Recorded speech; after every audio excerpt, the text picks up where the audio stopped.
carol that I know so well, every detail, every word. And now I must write, put down this ghost of a story, share with the world what happened some Christmases past, so it can be free at last.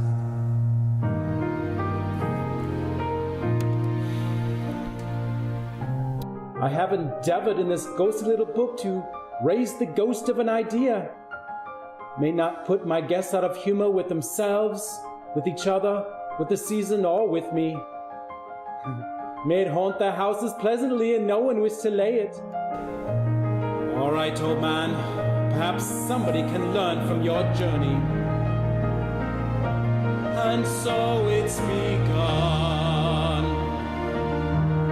So it is started, and I must continue relentless until it is done.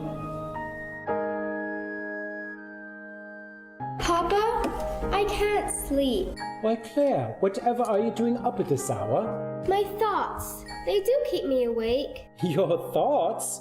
Yes, thoughts. I had a bad dream, and they left me with many thoughts. Well, that's the problem with many a thing.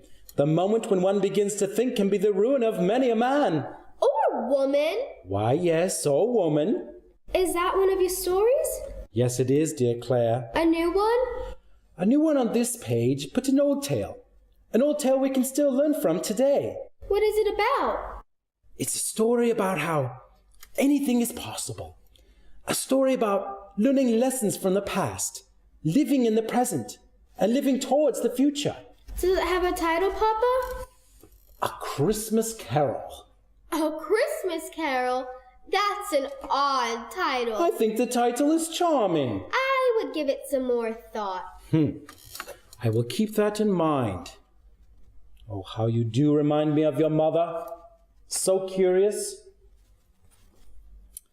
Marley was dead to begin with. There's no doubt whatever about that. Marley was dead as a doornail. A doornail? I don't mean to say I know to my knowledge what is particularly dead about a doornail. I might have been inclined myself to regard a coffin nail as the deadliest tool in the trade. Did old man Scrooge know he was dead? Well, of course he did. How could he not? Scrooge and Marley had been partners for many years, and there was no doubt that Marley was dead. In fact, this must be distinctly understood, or nothing wonderful can come of the story I'm about to relate. What do you mean? Well, if we were not perfectly convinced that Hamlet's father was dead before the play began, there would be nothing more remarkable in his taking a stroll that night. What's a Hamlet? Perhaps a story for another night. Of all the good days in the year on Christmas Eve, old Scrooge sat busy in his counting house.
Scrooge is grinning on this joyous season. Can he be that poor a man? Poor? He has money to save us all. Of course, here's my darlings. Magnet. That miser's hate for Christmas plagues this town. We dare not speak to him or try to cross his path. He'll turn your Christmas spirit upside down and leave you shaking in his harried aftermath. I hear he's never had a Christmas tree. I've never heard from him one Merry Christmas.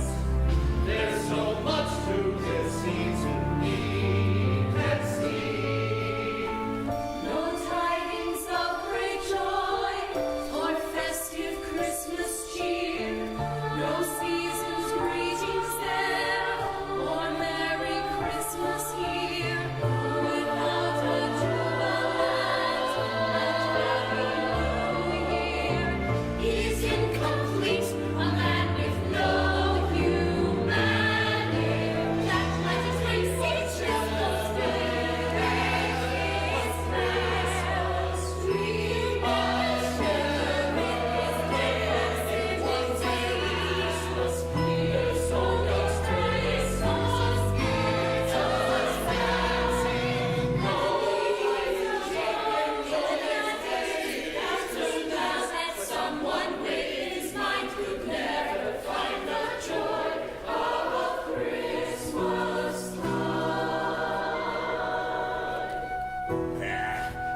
What a tragedy that he doesn't remember what Christmas is. But we, unlike Scrooge, keep Christmas in our hearts and truly know its wonders. And that, dear friends, makes us more rich than even he can imagine. The joy of Christmas time is here at hand.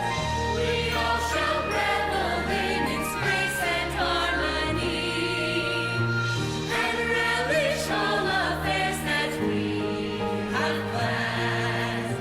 May we all gather fast beside the fireside, with all our friends amass, these stars of beauty bright. When Christmas comes at last, and on that precious night, we'll know that we have found the joy of Christmas time.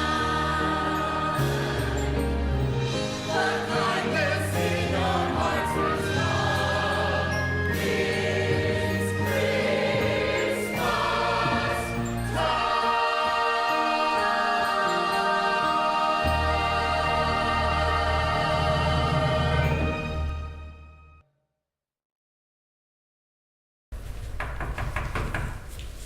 It opens. Greetings! Yes. Oh, Fred, sir. Oh, good. Now that we're all acquainted, we can get on with it. What can we do for you, Fred, sir? He can have your job if you can't hold your tongue. My apologies, sir. Nephew, the day has moved on whilst we wait for your reply. Very well. A Merry Christmas, Uncle. What? A Merry Christmas, and God save you. Bah, humbug. Christmas. What is so merry about a Christmas? Don't bother yourself to answer that. It was a rhetorical question. You and your kind know not even the meaning of the word. Oh, never mind. Christmas is humbug, I say. Christmas, a humbug. Surely you don't mean that. Of course I mean it. Merry Christmas indeed.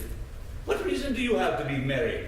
You're poor enough. What reason have you to be dismal? You're rich enough. Ah, away with your Merry Christmas. But, Uncle, you really can't mean that. What is Christmas to you anyway? But a time for paying bills with no money. A time for finding yourself another year older and not another richer. If I could work my will, every idiot that went about with Merry Christmas on his lips should be boiled with his own pudding. And married with a stake of holly through his heart, he should. Uncle! Nephew, keep Christmas in your own way. And let me keep it in mine. Keep it. But you don't keep it. Well, let me leave it alone then. But how good it's done for you. There are many things from which I have benefited. And even if they didn't show a profit, dare I say, Christmas among the rest. I have always thought of Christmas time as a kind time. A good, considerate, pleasant time. The one time of the year when people seem to open up their shut-up hearts freely and treat each other as passengers to the grave. And though it has never put a scrap of gold or silver in my pocket, I say it has done me good, and it will do me good. And I say, God bless it! Hear, hear! One more sound of you, and you can keep your Christmas by losing your position. 'Twas a lovely speech, sir. Oh, yes. I'm sorry. Brother, I do admit that you are a powerful speaker, nephew. It's a wonder you don't go into Parliament. I don't wish to be untruthful for a living, Uncle. Nephew? Don't be angry. Come and dine with us tomorrow. I'd sooner see myself in hell first. Good afternoon. I want nothing of you. I ask nothing of you. Why can't we be friends? Good afternoon. Sorry to find you so resolute. But I came here to give you greetings of the season, and I will keep my Christmas humor to the last. So, a Merry Christmas, Uncle. Good afternoon. And a Happy Good afternoon. Your sign still says Scrooge and Marley. Yes, nephew, your point? Marley is dead.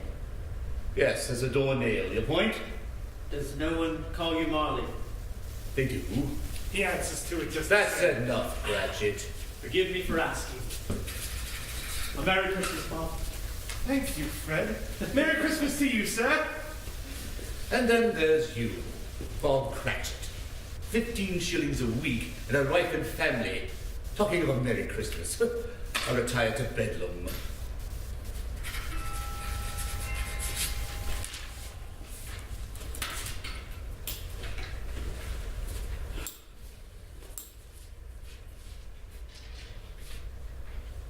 Sir, If you must.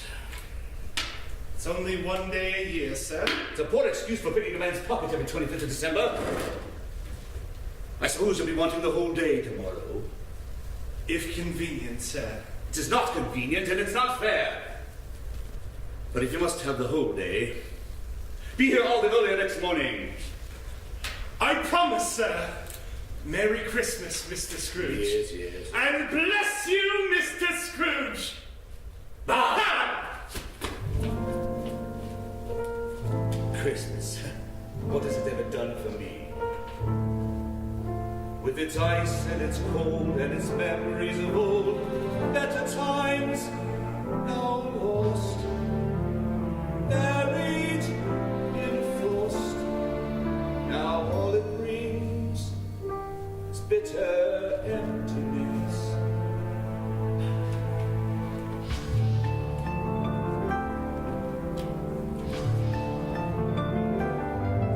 There are those who believe that at this time every year there are spirits in the air all around us, giving hope, causing joy, and providing Christmas cheer.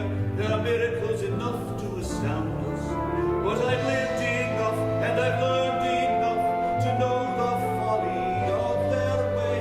Having known their joy, felt their warmth is a greater pain when it's stolen away. I am the cold that Christmas brings. I'm a product of its desolation. I'm frozen to the very frosted, bitter creation.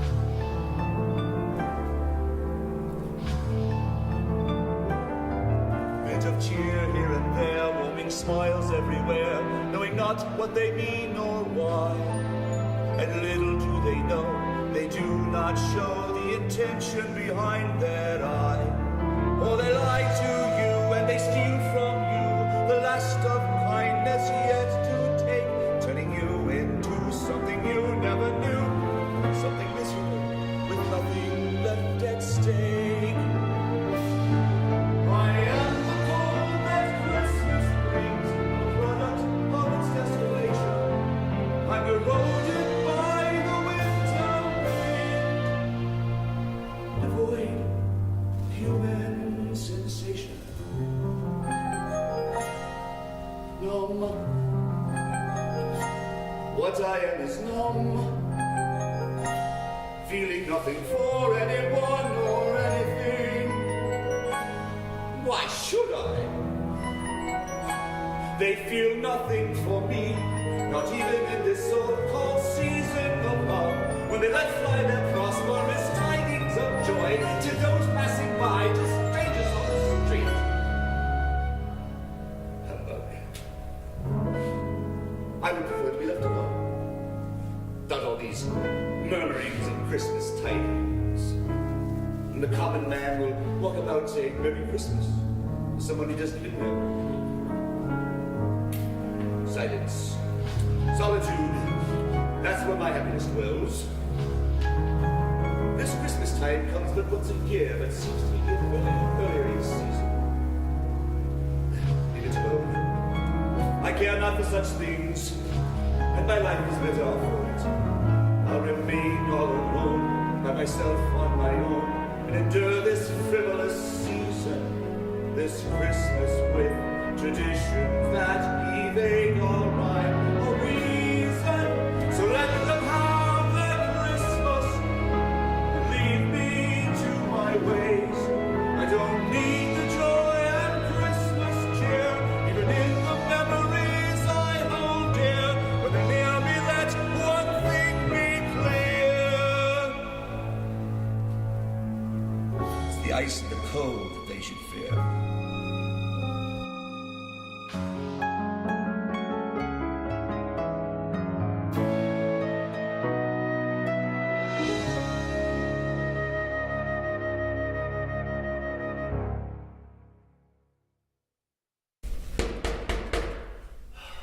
It opens. May I have the pleasure of addressing a Mr. Scrooge or Mr. Marley? Mr. Marley has been dead these 7 years. He died 7 years ago this very night. Well, I'm sure his liberality is well represented in his surviving partner. What is it that I can do for you, Mr. What did you say your name was again? I haven't told you, sir. Small matter. I would have forgotten it by now anyway. So then, Mr. Pleasant, sir. Mr. Pleasant. Pleasant? What is there to be pleasant about? At this festive season of the year, Mr. Scrooge, we find it more than usually desirable to make a slight provision for the poor and the destitute, who suffer greatly at this time. Many thousands are in want of common necessaries, sir. Hundreds of thousands are in want of common comforts. Are there no prisons? Plenty of prisons, sir. And the union workhouses, they are still in operation? They are. Still. I wish I could say they were not. And the treadmill and the poor law, they are in full vigor there? Both very busy, sir. I see. From what you said at first, I thought something had occurred to stop them in their useful course. I'm very glad to hear it. We choose this time above all others, Mr. Scrooge, because it is a time when want is keenly felt and abundance rejoices. Now, what shall I put you down for? Nothing. You wish to be anonymous? I wish to be left alone. You asked me what I wish for, sir, and that is my answer. I do not make merry myself at Christmas, and I can't afford to make idle people merry. I help to support the establishments that I have mentioned, and they cost enough. And those who are badly off must go there. But many cannot, and some would rather die. I see. Well, if they'd rather die, then they'd best see to it and decrease the surplus population. It is not my business, sir. It's enough for a man to understand his own business without interfering with that of other people's. Mine occupies me constantly. Good evening, sir.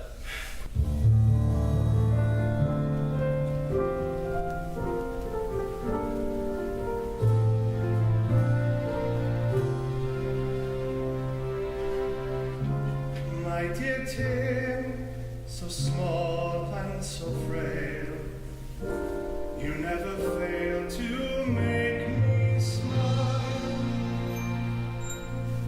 My precious child, your sickness grows, each day it shows, but all the while you lift up the spirits of those around you, wash away sadness and fear and the like, auras of happiness surround you, renewing my strength when I can.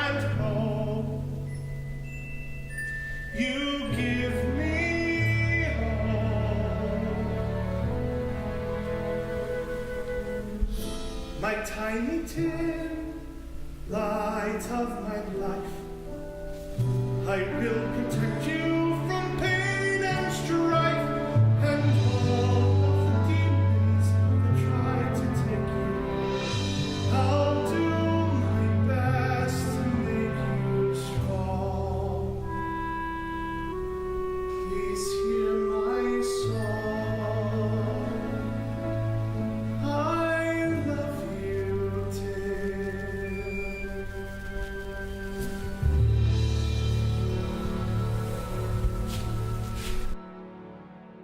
Now, it is a fact that there was nothing at all particular about the knocker on the door except it was very large. And then let any man or woman explain it to me if she can how it happened that Scrooge, having his key in the lock of the door, saw in the knocker not a knocker, but Marley's face. Scrooge! What did old man Scrooge do? As Scrooge looked fixedly at this phenomenon, It was a knocker again? to say that he was not startled would be untrue, but he put his hand upon the key he had relinquished, turned it sturdily, and with the strange dread he saw this bell start to swing. It swung softly at first, but then soon it rang loudly, and so did every bell in the house at once. How long did it last? Perhaps 4 or 5 seconds. How about a minute? Or half a minute? That seems more dramatic. Dramatic? You must agree it would be more dramatic. Do you really think so? Yes, I do. Well, all right then. This might have lasted a half a minute or a minute, but it seemed like an hour. The bells then ceased as they begun together. They were succeeded by a clanking noise deep down below, as if some person were dragging a heavy chain over the cask in the wine merchant's cellar. Was it old man Marley? Maybe. The cellar door flew open with a booming sound, and then he heard the noise get much louder. Scrooge! Scrooge! Humbug. I won't believe it. What do you want with me? Much. It's the coldest it's been all year through. An icy chill cuts quickly to the bone. Yes, Ebenezer, it is a perfect night. The sky is crystal and clear. Moonlight effortlessly glistens off the snow. The stars are aligned, perfection defined, and so you must believe that on this Christmas Eve, spirits will rise, and a gentle hymn will echo through your soul, completing you, making you whole. Your memory will be forever haunted by the music, serene and strange, inspiring change, change of heart for those who've lost their way. Who are you? Ask me who I was. Well, who were you then? In life, I was your partner, Jacob Marley. I won't believe it. What evidence do you have of my reality beyond that of your senses? I don't know. Why do you doubt your senses? Because you might be an undigested bit of beef, a blot of mustard, a fragment of underdone potato. Why, there's more of gravy than a grave about you, whatever.